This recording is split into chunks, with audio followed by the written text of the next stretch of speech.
Okie dokie, so here is my presentation on classify.com, comparing numbers greater than, less than, or equal to. So right here is a review. There's a link for a YouTube video of review for what expanded form is, if the students want to watch it. Here I included images of the greater than and less than sign, and I was planning on including an audio about each one, but there's no tool for that on this website. Next page, as a practice problem, drag the line to underline the bigger number in the problem, and so I anchored this arrow right here, and then this one duplicates when you drag it, and so this one down here is a bigger number, so I'm going to put the line under it, and then I can make it bigger if I want, but it's fine.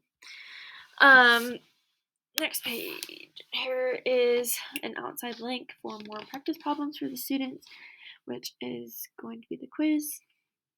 And yeah.